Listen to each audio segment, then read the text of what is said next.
അപ്പോൾ അവർ സംസാരിച്ചിട്ടുണ്ടായിരുന്നു. 8ാമത്തെ നിലയാണ്, തൊട്ട് മുകളിലാണ്. തീ പൂർണ്ണമായി അണച്ച് പുകയൊക്കെ കുറഞ്ഞോ? കുറഞ്ഞിട്ടുണ്ട്, നല്ല കൺട്രോൾ ആയിട്ടുണ്ട്. തീ പൂർണ്ണമായി അണച്ചിട്ടുണ്ട്. AC പ്ലാന്റിലല്ലേ തീ പിടിച്ച്? അതെ അതെ. മറ്റിടങ്ങളിലേക്ക് ഇത് പടർന്നോ? താഴേക്കോ അല്ലെങ്കിൽ മറ്റു ഭാഗത്തേക്കോ? മറ്റിടങ്ങളിൽ പടർന്നോ? ഞാൻ ഇപ്പം ഇവിടുന്ന് മറ്റുള്ള സ്റ്റേഷനിൽ നിന്ന് വന്നതാണ്.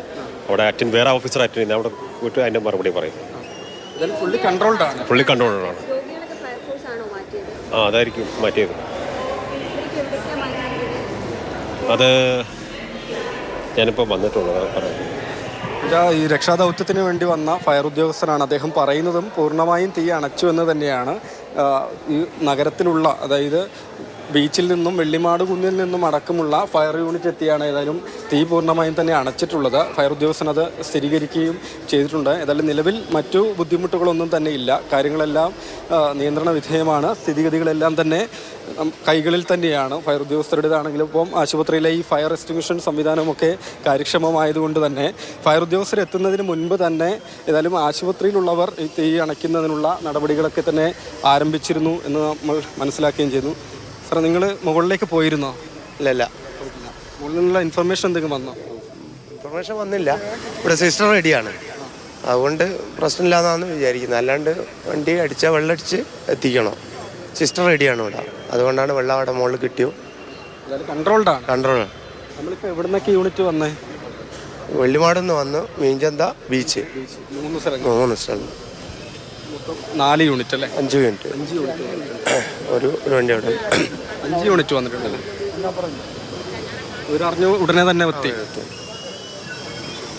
ഏതായാലും 5 ഫയർഫോഴ്സിൻ്റെ 5 ഫയർ യൂണിറ്റുകൾ സ്ഥലത്ത് എത്തിയിട്ടുണ്ട്. ഏതായാലും ഇപ്പോൾ നമ്മൾ ആവർത്തിച്ച് പറഞ്ഞതുപോലെ തന്നെ തീ നിയന്ത്രണ വിധേയമാണ്. പുകയും കുറഞ്ഞിട്ടുണ്ട്. പൂർണ്ണമായും തന്നെ കെടുത്തുന്നതിന് വേണ്ടി ഫയർ ഉദ്യോഗസ്ഥർ, ആശുപത്രി ജീവനക്കാരൊക്കെ തന്നെ മുകളിൽ 9ാം നിലയിൽ AC പ്ലാന്റിന് സമീപം പ്രയത്നിച്ചു കൊണ്ടിരിക്കുകയാണ്. ആശുപത്രിയുടെ പ്രവർത്തനം ഏതായാലും സാധാരണ നിലയിലേക്ക് അത് എത്തിക്കൊണ്ടേയിരിക്കുകയാണ്. കാരണം നേരത്തെ പുറത്തേക്ക് മാറ്റിയിരുന്ന ജീവനക്കാരും രോഗികളൊക്കെ തന്നെ തിരികെ അകത്തേക്ക് പ്രവേശിച്ചിട്ടുണ്ട്. ഈ പുക താഴത്തെ നിലയിലേക്ക് ഒന്നും തന്നെ എത്തിയിട്ടില്ല. ഒപ്പം തന്നെ തീയാണെങ്കിലും താഴത്തെ നിലയിലേക്കോ അല്ലെങ്കിൽ മറ്റു ബ്ലോക്കിലേക്കോ ഒന്നും തന്നെ പടർന്നിട്ടില്ല എന്നതുകൊണ്ട് വലിയ ഒരു ബുദ്ധിമുട്ട് ഒഴിവാക്കുകയും ചെയ്തിട്ടുണ്ട്. ഏതായാലും സ്ഥിതിഗതികളെല്ലാം തന്നെ ആശ്വാസമാണ്. കോഴിക്കോട് നഗരത്തിലെ വളരെ പ്രധാനപ്പെട്ട ആശുപത്രിയാണ്. എപ്പോഴും നല്ല തിരക്ക്, കൂടുതൽ ആളുകൾ ചികിത്സ തേടി എത്തുന്ന ഒരു ആശുപത്രി തന്നെയാണ്. അപ്പോൾ ഈ തീപിടുത്തം എന്ന വിവരം ലഭിച്ച ഉടനെ തന്നെ അഗ്നിരക്ഷാ യൂണിറ്റുകൾ സ്ഥലത്തേക്ക് കുതിച്ചെത്തുകയാണ് ഉണ്ടായത്. നിലവിൽ 3 ഫയർ സ്റ്റേഷനുകളിൽ നിന്ന്, ബീച്ച്, മീഞ്ചന്ത, വെള്ളിമാട് കുന്ന് സ്റ്റേഷനുകളിൽ നിന്നുള്ള 5 ഫയർ യൂണിറ്റുകളാണ് സ്ഥലത്ത് എത്തി ഈ ദൗത്യം പ്രവർത്തനം നടത്തിക്കൊണ്ടേയിരിക്കുന്നത്. അതിനുവേണ്ടി ഫയർ യൂണിറ്റുകൾക്ക് സുഗമമായി സ്ഥലത്തേക്ക് വരുന്നതിന് വേണ്ടി ആശുപത്രിയുടെ സമീപത്ത് തന്നെ ഗതാഗത നിയന്ത്രണം അടക്കം പോലീസ് ഏർപ്പെടുത്തുകയും ചെയ്തിട്ടുണ്ട്. അങ്ങനെ ഏതായാലും വലിയ ആശങ്ക ഉണ്ടാക്കുമെന്ന് തോന്നിച്ച ഒരു തീപിടുത്തം അത് നിയന്ത്രണ വിധേയമായിട്ടുണ്ട്. രാഹുൽ KV ആണ് ആശുപത്രിക്ക് മുന്നിൽ നിന്നും വിവരങ്ങൾ നൽകിക്കൊണ്ടിരിക്കുന്നത്. ഏറ്റവും മുകളിൽ 9ാമത്തെ നിലയിൽ C ബ്ലോക്കിലായിട്ടാണ് തീപിടുത്തമുണ്ടായത്. C ബ്ലോക്കിലെ 9ാമത്തെ നിലയിൽ അവിടെയായിട്ടാണ് തീപിടുത്തമുണ്ടായത്. രോഗികളെല്ലാവരും തന്നെ സേഫാണ്. ആ കെട്ടിടം പ്രവർത്തിക്കുന്നുണ്ടായിരുന്നു, പുതിയ ബ്ലോക്കാണ്.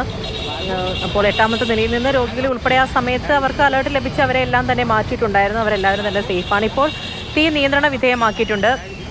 പഴയ പോലെ തന്നെ പ്രവർത്തനങ്ങളും പോവുകയാണ്. ഫയർഫോഴ്സ് യൂണിറ്റ് അംഗങ്ങൾ ഉൾപ്പെടെയുള്ളവരാണ് സംസാരിച്ചത്. എല്ലാം കൺട്രോൾഡാണ് എന്നുള്ളതാണ്. മുകളിൽ AC പ്ലാന്റ് ആയിരുന്നു, അവിടെയാണ് ഈ തീപിടുത്തമുണ്ടായത്. തീപിടുത്തമുണ്ടായ സമയത്ത് വലിയൊരു തീപിടുത്തം തന്നെയായിരുന്നു. തൊട്ട് ഇപ്പുറത്തെ ദൃശ്യത്തിൽ നമുക്ക് കാണാം, അത്രത്തോളം വലിയ തീപിടുത്തമുണ്ടായിരുന്നു. കനത്ത രീതിയിൽ പുക ഉയരുന്നുണ്ടായിരുന്നു. ഈ പുകയൊക്കെ മറ്റ് തൊട്ട് താഴത്തെ നിലയിലേക്കൊന്നും പടർന്നിട്ടില്ല എന്നുള്ളത് ആശ്വാസകരമാണ്. അത് ആ രോഗികളും അവർ പറയുന്നുണ്ടായിരുന്നു, ജീവനക്കാരുൾപ്പെടെ തന്നെ പറയുന്നുണ്ടായിരുന്നു. മറ്റ് പ്രശ്നങ്ങൾ ഇപ്പോൾ ഇല്ല. രോഗികൾക്കും മറ്റ് ജീവനക്കാർക്കും കൂടെയുള്ളവർക്കും തമ്മിൽ യാതൊരു പ്രശ്നവും ഇല്ലാത്ത തരത്തിൽ ഇപ്പോൾ തീ നിയന്ത്രണ വിധേയമായിട്ടുണ്ട്. പ്രവർത്തനമൊക്കെ സാധാരണ രീതിയിൽ തന്നെ പോകുന്നുണ്ട്. ഏറ്റവും മുകളിൽ അവിടെയുള്ള മറ്റ് പ്രവർത്തകരൊക്കെ നിൽക്കുന്ന ഒരു കാഴ്ചയാണ് നമുക്കിപ്പോൾ കാണാൻ പറ്റുന്നത്. അങ്ങനെ തീ നിയന്ത്രണ വിധേയമായിട്ടുണ്ട് എന്നുള്ളത് ആശ്വാസകരമായ കാര്യമാണ്.